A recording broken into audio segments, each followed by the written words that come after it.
All right, y'all. We got this Tommy G video, how American guns get smuggled to a Mexican cartel, and they just jump right into it. I'm interested to watch this and learn and see.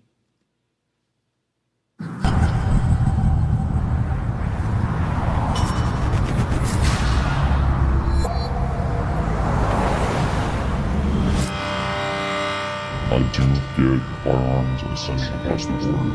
Make money for myself from that, other people make money from it. Today I'm going to discuss how guns are brought from the United States into Mexico. Would you say you have a dangerous job? Yeah, probably the most dangerous you can have. It's literally just storing it away and sending it about its way. So my mom was in jail, I need to put food on the plate. I ended up selling it to somebody who ended up taking it to California and making money off of it, so everybody ate at the end of the day. 2009-10 was like our wild, wild west days out here where we were in chases every day. And what are the odds someone has eyes on us right now? Oh, pretty good, dude, because these are all scout hills. At what age would you say you officially joined an organization? So I was about 10, 11 years old. We spoke with a cartel member last night that alleged that one of the ways it gets through is paying off Border Patrol, paying off police. Yeah, I would not disagree with that. What is the cost to buy a Border Patrol agent? $9,500. In a good month, how many guns can you get across the border? That makes sense. I want to say close to that. I'm not sure how Here's a terrorist. The power Mexican cartels have accumulated is hard to fathom. With Jalisco New Generation Cartel and the Sinaloa Cartel leading the charge, these paramilitary crime syndicates have global reach. They are heavily armed, deeply connected, and absolutely ruthless. Specializing in drug trafficking, human smuggling, extortion, and more, these organizations pull in billions of dollars every year. And the United States plays a part in this because the ugly truth behind some of their power is American guns. Now, as Americans, we get mad about the fentanyl flooding across our border. But what about our guns that are flooding into Mexico? In this episode, we expose the pipeline, from cartel operators to U.S. gun smugglers running thousands of firearms across the border to the law enforcement agents fighting to stem the flow. These folks are the players in this deadly supply chain of power and violence. And would you believe that some of our own three-letter agencies might be involved? This is the... Bro, if somebody told me that them three-letter agencies wasn't involved, I'd say you lying. So yeah, I believe it. Yeah, I'm right. Story of how American guns end up in the hands of Mexican cartels.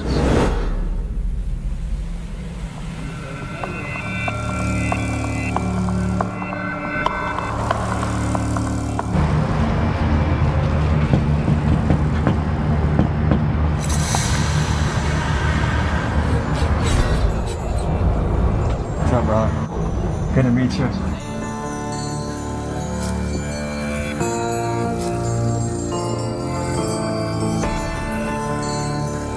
Is it true that different people in the game are on the run right now? Oh yeah, most of the people I know just either their people either got hit by, one of the three people that were going out there raiding people, or just had some shit happen, or some people didn't know how to do it, and they gotta go on the run. So Mexico's just the go-to right now. States are too hot, state troopers, Border Patrol up in Phoenix. So do you have a fear that if you did a bad business transaction that someone would come looking for you? I don't fear for my life at all in this situation, is because throughout this whole business, I've been clean business. I see myself as a way of just normal, civilian that's out here just trying to make money. So you're gonna have the gun itself, where the gun is, who's the one that's either gonna get it or who has it. I go buy that off that person at a price where I can make a profit for myself. I send someone into a store to go get something from me, and I have my people that I sell it to at a pretty good markup. They send it to one of their kind of workers, drivers, and just gets taken out of Mexico in like units. So you don't physically drive across the border? No.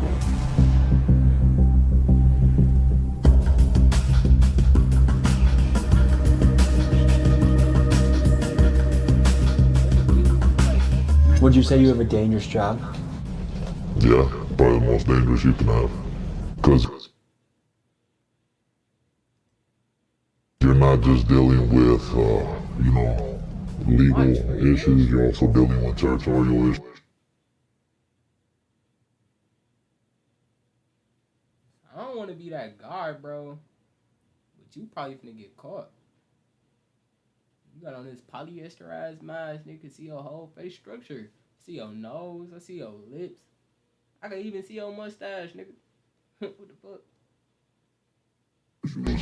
For those not familiar, the Sinaloa cartel is one of Mexico's most feared and notorious drug cartels. It was led for years by El Chapo Guzman, a ruthless kingpin famous for running a global crime empire and escaping a Mexican prison in 2015 through a mile-long tunnel. He was recaptured in 2016 and extradited to the United States, where he's now being held in ADX Florence, America's most secure prison. He's locked up alongside people like infamous gang leader Larry Hoover. El Chapo still alive? I thought El Chapo got unalive. What? Oh, I'm thinking of Pablo Escobar. And the Boston Marathon bomber. And with El Chapo behind bars, Sinaloa's future has never looked more uncertain. But make no mistake that from Chicago to California, Omaha to Phoenix, the Sinaloa reach is still quite powerful.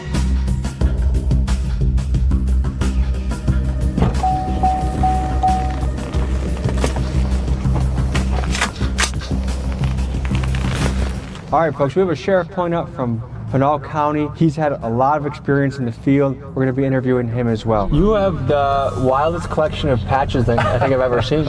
If we interviewed a cartel member last night, what are the odds that he would be Sinaloa given the control they have in the area? If he's not Sinaloa, then he's risking his life. What's your process to do it? It's literally just storing it away and sending it about its way.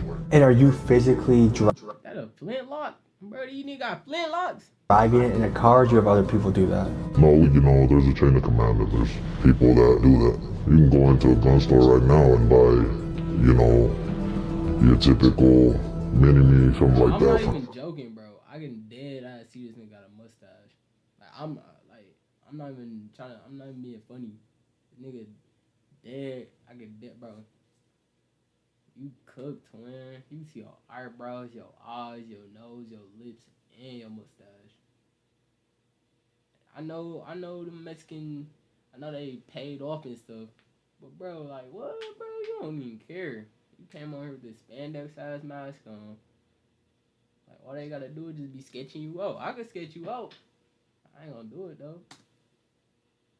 $9 grand, but if it falls off the back of the truck, I can get it for $5. Do you work for one primary cartel, or do you freelance amongst many?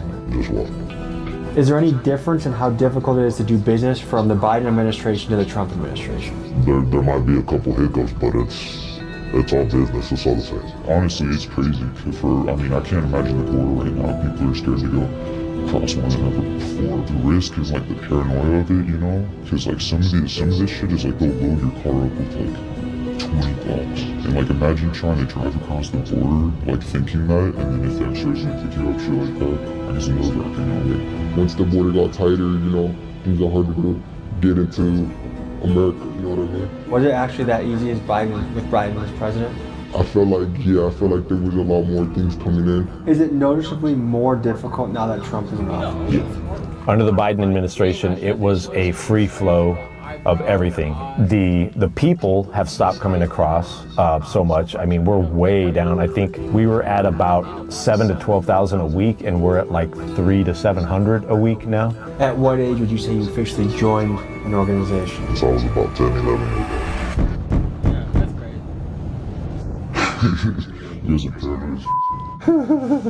There was a study done by the U.S. government from the Government Accountability Office that found that 70% of firearms found in Mexico traced their roots to America. Does that surprise you? That's probably lowballing it. Yeah, it might even be closer to 80, 90. No, if anything, I feel like it would be a larger number. Closer to 80, 90% maybe? Yeah, probably closer to 90. How much power do the cartels have in places like this, in Arizona? On the American side, they are very smart businessmen, right? They don't, they're getting a little more overt about their stuff, but you just don't have a lot of in your face like you do in Mexico, right? We don't have rolling gun battles here. Sinaloa holds pretty good control of our state. They have not given it up, and they've been here a lot of years. Are there people in America that are officially part of a cartel, or is that only if you live in Mexico? This is going to stretch all over the world. We'll just put it that way. Now, according to Arizona law, these gun smugglers could face up to 10 years in prison if caught for the crime. But what's interesting to me is the same US government that will hammer these guys for selling guns also like to sell a lot of guns overseas themselves. This has happened a lot of times in recent history, but let's just highlight a couple of recent examples. Take the Soviet-Afghani conflict in the 1980s. The CIA funneled tens of thousands of guns to the Afghan fighters, the Mujahideen, to win the battle against the dreaded Soviets, our enemy at the time. Fast forward a few years later, the same Mujahideen fighters that we armed with the guns that we gave him, some of these guys later turned into the Taliban, which was really good for the military-industrial complex because this fueled another 20 years of war and profit. And most recently, for the United States politicians and arms manufacturers, we have sent billions to Ukraine and Israel, which some could say the US taxpayer is indirectly responsible for the deaths of tens of thousands of people, including women and children. So while a low-level smuggler might spend a decade behind bars for moving a few rifles across the border, the corporations and politicians who benefit from this arms dealing will walk free. Because when the violence is industrialized, no longer a crime, it's just good business. Is there any misrepresentation of the American media about the cartels? Like basically that they're horrifying terrorist organizations? It's not how they picture it though. It's so media, it's so brainwashed, and they say, oh, the cartel, it so runs this whole area, and if you go there, they're gonna kill you, or this and that.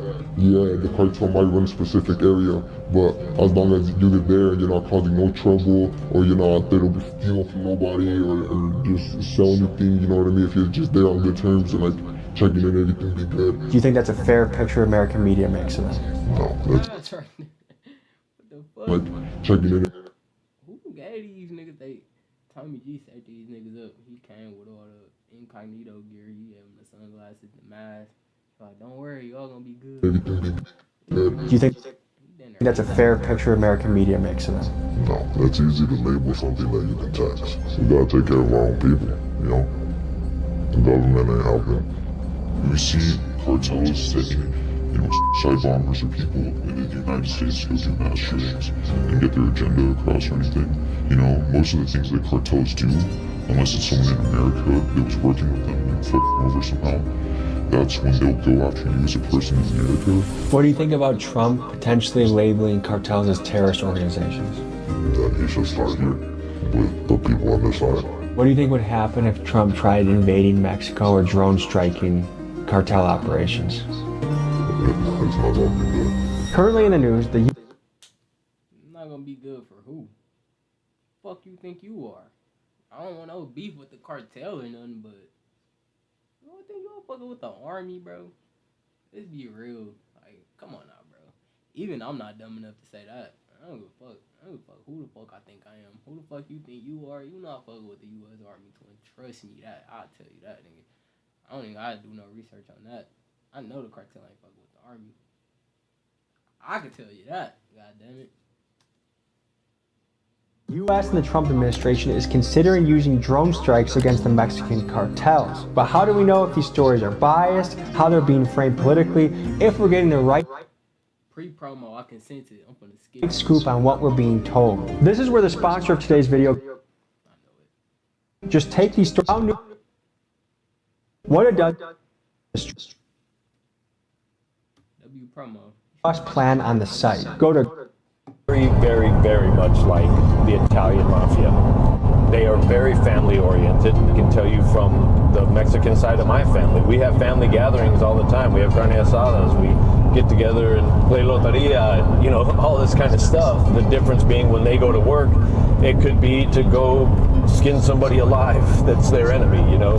This road in particular is a major smuggling route, and I've had a lot of chases on this route. and what road are we on right now? We're on Stanfield Road. These mountaintops will have scouts on them. So all of these valleys out here can have routes where they are pushing people and product up, and they use those routes. The scouts guide the loads. When they get up here to kind of the civilization, that's when they'll hit these regular routes, blacktop routes, get on the freeway, shoot up into Phoenix, because Phoenix becomes the hub.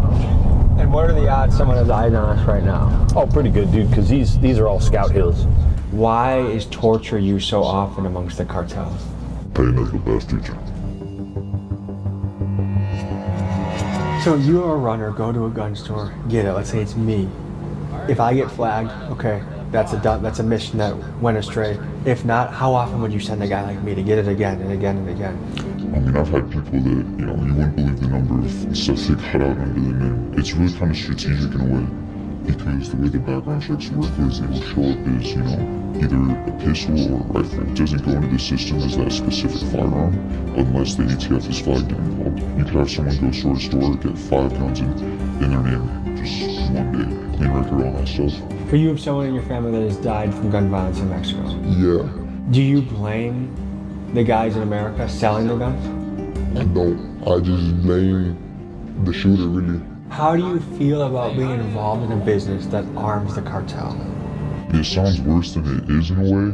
I mean, you think about it is, what I'm doing is basically doing what larger corporate companies have done with other third world countries.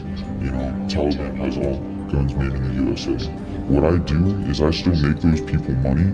The big corporate, big gun industry still gets money from me, but I also make some money myself in a way by just doing what they're already doing, but on a smaller scale. Even if I stopped what I was doing, someone would just come and fill in for me. Might as well try to make my money in that way, and it's something that's happening in a whole different country. So gun smugglers will risk prison time for a few $1,000s of profit a month. But what about the big players in what some would call the military-industrial complex? Let's just look at the Russia-Ukraine war, for example. Lockheed Martin's stock hit an all-time high. Raytheon's production lines are going off the charts. Billions of dollars in weapons have flowed across the Ukraine border and across the European nations that are gearing up, looking to refill their arsenal in what has proven to be one of the biggest spending sprees in defense since the Cold War. Now this is where the gray area comes in. Is this right? Is this wrong? Because whether you look at Ukraine, Israel, Afghanistan, one man's freedom fighter is another man's terrorist. I don't know the answer to all this, but what I do know as a tax-paying citizen is what I've gotten out of the deal are dead soldiers, civilians, destruction, a bad reputation globally, while these companies in the military-industrial complex have reaped the profits in the billions. Well, I don't think the gun manufacturers make the guns to give to bad guys to pillage and carnage their own countries. So I don't think that's a good way of looking at it. What made you choose this job over anything else you could have done? Honestly, the thrill of it in a way, and just a large interest in guns on my part. The money's there. I got lucky with, finding some people. Honestly, I think this is a lot morally acceptable than drugs, safer than drugs, less corrupt, less dangerous, So my mom was in jail, I needed to put food on the plate, and then once people started offering me guns for product, and tremendously, no product, we damn near getting a gun for free, that's really what changed my eyes, because of some kid who went and robbed a car and found a gun in the car, and he was scared to have it at home. So he came to me and he said he didn't want that. He'd rather have a little bit of weed. How much weed do you think you gave him? Probably 7 grams.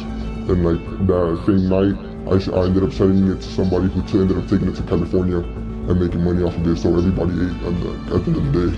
2009-10 was our wild, wild west days out here, where we were in chases every day. Load vehicles, stolen vehicles going south. So they would go to Phoenix. They could have a stolen vehicle out of West Phoenix down here within about 40 minutes. And so they would run stolen south. They would cross them over because there's parts of the border just south of us that are just barbed wire fence like this. So they would cut that shit, drive across, and drive the stolen into Mexico, load it up with dope, and then drive it back northbound under the dark of night. And so we would be out here in night chases with them, going after blacked out vehicles, chasing them through the desert, trying to get them before they got to I-8. The scouts would all coordinate their movement. So we would have counter scout operations where us and Border Patrol would work together to try and take the scouts off the hills when we knew loads were coming, so that they were flying blind essentially. And then under the last presidential administration, it was so wide open that they didn't need any of that stuff. Nobody was stopping them. So, and there were so many of them that there was just a flood of people coming through, a flood of dope coming through. Border Patrol was tasked out in all these other areas. It was like Thermopylae for us, man. I mean, we were up against, tens of thousands of people, and it's really not even our job, right? The immigration piece is not the sheriff's job, but we were stuck with a lot of this stuff. Our military was essentially teaching other countries how to defend their country, right? And Guys, we gotta cover some more cartel history because American guns are not the only thing that the United States has contributed towards the rise and dominance of Mexican cartels. Let's take you back to the mid-90s to Fort Benning, Georgia at the School of Americas, where for decades and still today, this was a place where Latin American military forces were brought to practice skills in things like urban warfare, interrogation tactics, and psychological warfare. The School of Americas has since been renamed due to many former students committing various coups and human rights violations across Central and South America. Classes here are taught in Spanish and oftentimes led by U.S. Green Berets. One of the groups that was trained here was GAFE, one of Mexico's elite special forces groups whose job it was to raid high-value targets and combat narcotics operations. In the 90s, about 30 of the GAFE guys eventually defected from the Mexican military to work for the Gulf Cartel, which they later left to create their own and one of the most feared cartels of all time, Los Zetas. Now, the majority of scholars agree that this was not some CIA psyop on purpose, but rather an unintended consequence on the part of the United States. However, there are known cases of former special forces guys being put on cartel payroll to teach their soldiers and sicarios advanced tactics. Just food for thought as we look at the history of how some of these cartels came to be. What's been your biggest month in revenue so far? I think the best run I had is I made 70K in 4 months. How did that feel? Amazing. I never felt that level of accomplishment before in my life. Have you ever been visited by a 3-letter agency? Allegedly. How was that? Pressuring in a way. One of the things you want to do with that is you want to have them talk to you. You know, doing that, I was able to find out in a way what they knew about me. You know, where also I reflected where I went wrong, other factors, and how much they knew. You know. So you kind of stayed silent and let them talk? Yeah. this is the Obama solution here.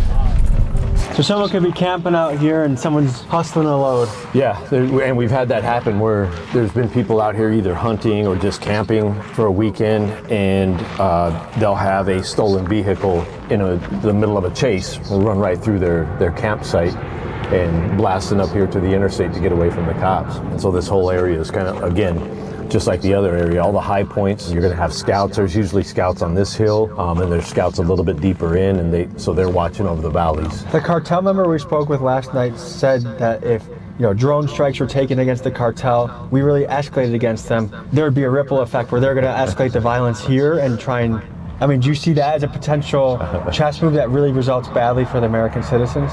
No. If they just look historically at the U.S., they would understand that that's a really stupid statement to make. I think it was Japan that woke up the dragon, right? I don't think they understand what they're saying. Like, that's fine to say, and there's a lot of machismo in that. Like, hey, if you mess with me, you come after my family, I'll come after your family. That's all fun and good.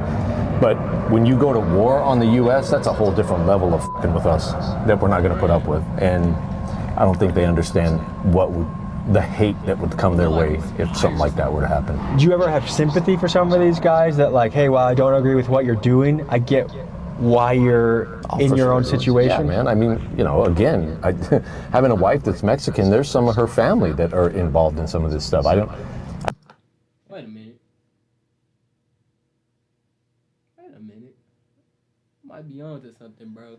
I could spot a spy one. I know a spy when I see one, bro. Look at him, he avoiding eye contact. I don't hate them. It's family, and they're doing what they think they need to do to get by. And again, it's all circumstantial, man. What you're facing in your life and how you're dealing with it, I definitely have sympathy for that. I don't think it's right for them to do what they're doing to get their money or to get ahead or whatever. But I can't fault them for trying to get ahead. And so you just admitted to being an ally of the damn cartel. If you ain't against them, you must be with them. If you got a wife that got family in the cartel and you ain't trying to take them down,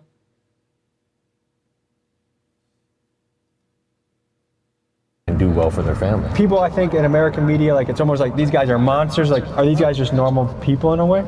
Yeah, they're normal guys and gals in the sense that, just like us standing here, we can sit and have a conversation. Now, in the right circumstances, would one of them kill me if they could? Yeah, absolutely. And it doesn't get real personal. They're just trying to do their thing. And so it is what it is. Man. So you had to survive on your own from an early age?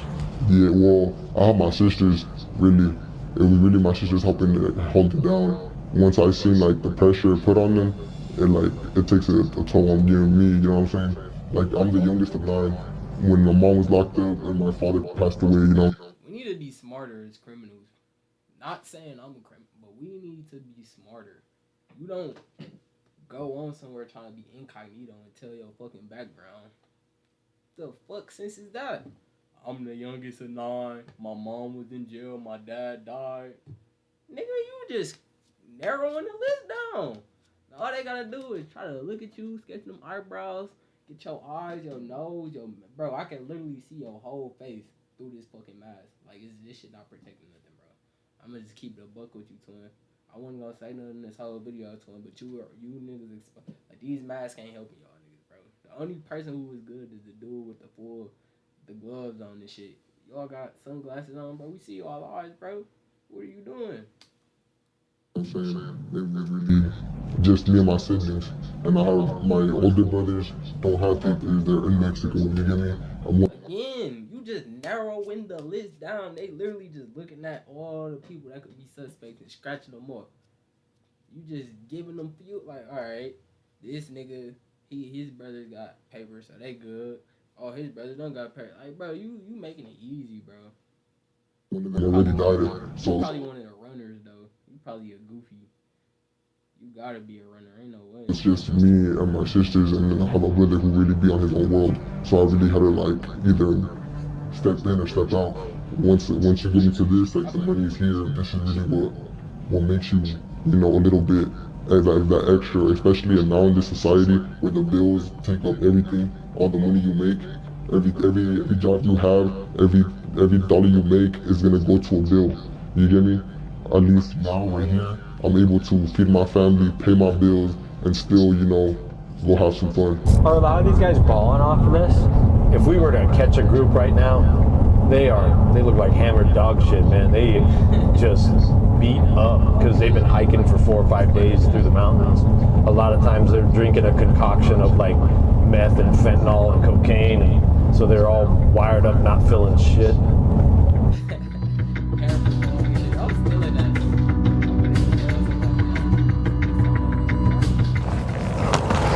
Rattlers and stray bullets will get you every time. So you can see there's kind of a depression here and kind of bushes and stuff like that. You can see how the grass is kind of beat down, which means there's been people in here.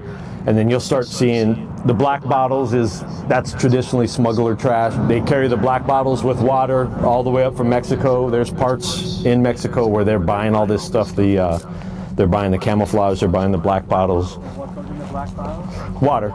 They black them out so that they're not shiny, visible. And so you'll see them kind of scattered throughout here. You should start seeing some of the clothing and stuff. So they've, like, by the time they get to this point, they've already been backpacking for 4 or 5 days up from Mexico. Then they get here, and this is kind of their final staging point where they will kind of hang out and wait for a ride to come get them. And so typically speaking, this is where they kind of discard their clothing, discard any trash that they have, and jump in their ride and go.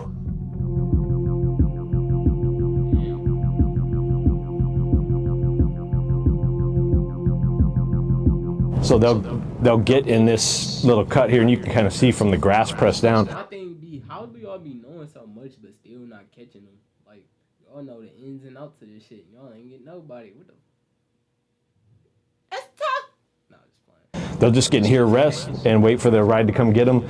And I mean, we're 10 yards off of Interstate 8. And so car will pull up, give a signal. They'll jump out of this spot, go load into the car real quick, and then they're off and running. One thing they did start doing too is when they know that we are onto them because of the stuff they're leaving behind, they would start collecting it all into a trash bag or whatever, and then they would have one person take it off 100 couple yards away so that it didn't give away their position as much. Do you have any opinion of the new Mexican president, Sheinbaum? Like, has she changed things at all with how you guys do business? Money talks. So it's business as usual. Mexico officials are being paid off. Forces are. Bro, I can literally draw your whole face right now. I promise you I could. I'm not gonna do it, bro, cause that's OD. I ain't even know no cop shit, but bro, y'all gotta make it harder, bro. Y'all claim to be this cartel people, this and that. Y'all trying to be incognito, but y'all giving backgrounds and wearing fucking boneless masks where niggas can see your face. Like, what's going on, bro? What's going on, bro? They're getting paid off. I can see your mustache, bro. I know you got a fucking. I'm gonna just put that out there. I'll see the mustache. Off and business keeps going. Yeah. How hard is it to bribe a police officer? Here? Well, yeah, I guess compare America and Mexico. That's the same. You can bribe people here. Oh, yeah. What percent of cops in border towns in Arizona would you say are in some ways paid off? At least 3/4. At least 3/4? Oh, yeah. And how much does it cost to buy a cop? It just depends. If it's a one-time thing, you know, you throw them a couple grand. And if it's an ongoing thing, you put them on the salary. I think he's a liar. He's possibly in a cartel or something, but I don't think he's giving accurate information at all. I feel like he's lying just because the way his eyes don't lie, bro. Body language and eyes don't lie. You doing too much of this. It's like he trying to think of what to say, or I don't know. I just feel like it's something off about this interaction. I don't know. I can't call it yet. I don't know. You know, 3 or 4 grand a month. There's really that many American cops on payroll like that? We spoke with a cartel member last night that alleged that one of the ways it gets through is paying off Border Patrol, paying off police. Yeah, I would not disagree with that. I know from the years that I've worked that we've had compromised Border Patrol agents. This nigga is compromised. Why is he trying to act like he not? That's tough. We've had compromised officers. So same thing. They make a lucrative offer to somebody who is not making very much money, and people compromise their integrity for that. And have you ever had to fire somebody because you caught them doing that? Yep, we worked a case when I was working undercover. We had one of our guys that was involved, and we had to work a case on him and ultimately arrested him with the help of the FBI. Now, I'm going to throw out the number he said, which I think is kind of crazy, but I want your take on it. Right. He said, about 60-70% of the Border Patrol cops. He compromised. He didn't even let him finish the sentence. He compromised, bro. Look at this. He said, about 60-70% He already thinking of something to say. 70% of the Border Patrol cops. Look at him. He didn't even finish the sentence. You already disagreeing. You're compromised, brother, and I'm on to you. You're cooked. He's full of shit. Not on the U.S. side. The Mexico cops are more easily compromised, and on that side, it is the threat of violence. Because way back when, we talked to a compromised Mexico police officer, and he told us it was as simple as this. I was trying to be a good local cop. I was just watching traffic and I was stopping speeders, and I got blocked in by 2 vehicles, and a guy gets in the passenger side and he said, "Hey, you know who I am?" And he said, I knew who he was. He was a local cartel boss, and he said, "Hey, we want you to work for us. All you have to do is not be on this road from these times to these times," right? And the guy said, "No, I'm not. I'm an upstanding citizen. I'm not part of your crew, none of that crap." They said, "Okay, here's a picture of your wife and family, and we have eyes on them right now. And you basically have 60 seconds to make your choice, whether you're with us or against us. And if you're against us, then your family's going to pay the price, right?" And so all I had to do was not watch this road and keep my family alive. And so it wasn't much money at all, dude. Was he telling the story of somebody else or his own story? Because it sounded like the perspective switched from third to first person. I ain't even gonna lie to you.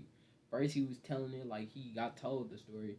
Then he went into the eye. He said, "All I had to do was not watch the road and I saved my family." So were you talking about yourself?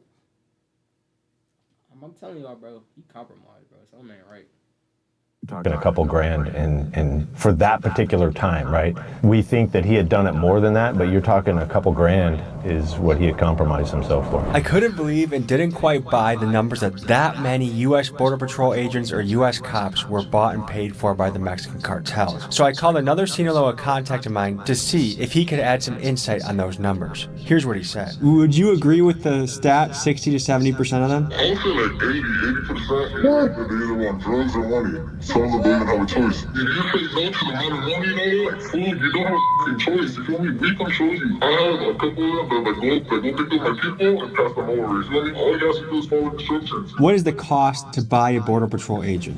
A week, 9,500. But remember, some of them would get a kilo. Hey, 900, I said 900, 9,000 a week? Fuck. Where I signed up? No, I'm just playing. You know, some of them want some kilos, some of them want some yellow, you feel me? So some of them want money, some of them good. Even after talking to this guy, I still doubt those numbers. I feel like these guys only come in contact with Border Patrol agents that are corrupted, so in their view, all of them are. But I just can't believe that the majority of Border Patrol agents are bought. I just don't think it's true. Let me know what you guys think in the comments. What you make in a day here is what you make in a month over there. My brothers live off $150 a month, USD. Let that sink in. I could make that and like eat in one cell, one gun transaction. You get me? I could make way more than that in one gun transaction and send that over right there. In a good month, how many guns can you get across the border? I want to say close to 1,000. 1,000 guns? Close to 1,000. The cartel guy we spoke to last night claimed that in a typical month he might be able to get 1,000 guns across the border. Mm-hmm. You think that's credible? Yeah, that's absolutely credible. Is it even possible that he's downplaying it? Probably, yeah, because he's not wanting to get his bosses in trouble. So you have a few runners daily going? Yeah. Alright, I can see it now clear as day. He is the He's in trouble. So you have and he working for the cop. I see it now clear as day. a few runners. Look at how he look at how he closed his eyes when he said, so you got a few runners. He didn't even want to look the man in his eyes and lie to him. He said, yeah. Daily going. He couldn't even open his eyes till he got done lying. This nigga's a lie. Is it with Border Patrol? Alright, the gig is up. We know that y'all working for the boy, man. Where do Tommy G play a role in this, though? Too, you can buy off Border Patrol? Oh, definitely. So, like, you have to, because obviously you don't just stroll up there and ask, like, you have to meet him at a bar, you have to, like, how do you initiate this? They're sent to train. What does that mean? They're sent to the academy. Tell me about the clashes going on right now. Are things fairly stable, or is there a lot of battles happening?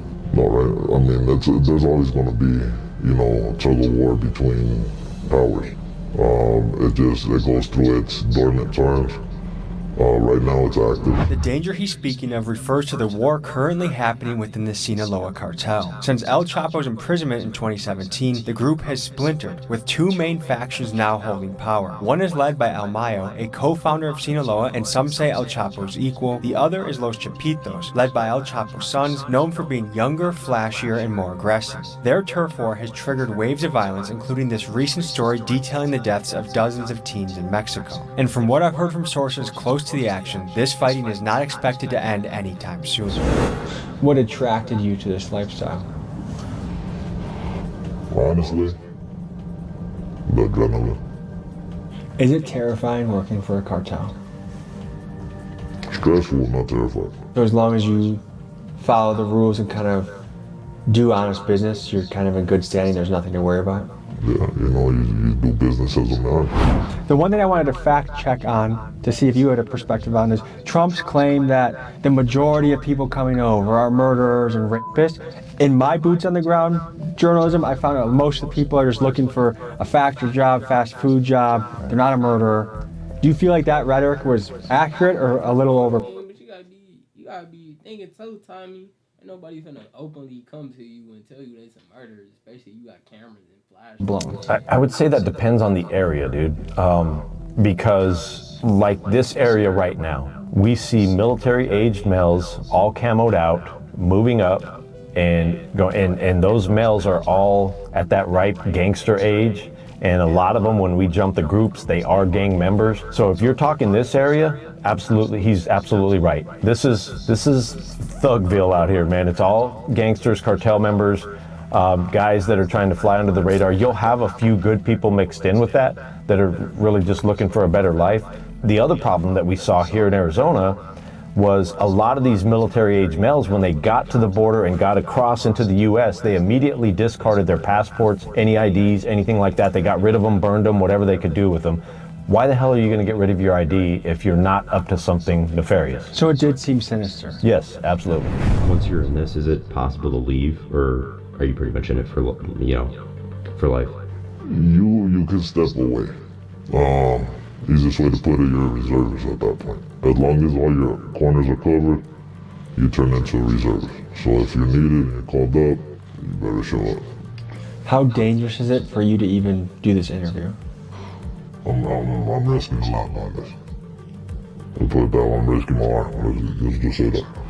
And folks, for all the readers out there, get this book. I got the link in the description. If you want to learn more about real boots on the ground law enforcement experience, I recommend you get it. Links in the description. Power and legend of the Mexican cartels have long fascinated me, and it's my goal to cover the story in Mexico one day if I can find the right contacts to do this safely. Email me at TommyGMcGee123@gmail.com or DM me on Instagram to reach me if you think this might be you. I also wanted to... W fucking video, man. If y'all enjoyed it, go ahead and like. Drop something in the comments where you found it most interesting or where you learned something. Also subscribe to me. I'm trying to get to 1,000 subscribers. But yeah, that's all for today's reactions. Hope y'all enjoyed. Love y'all, man.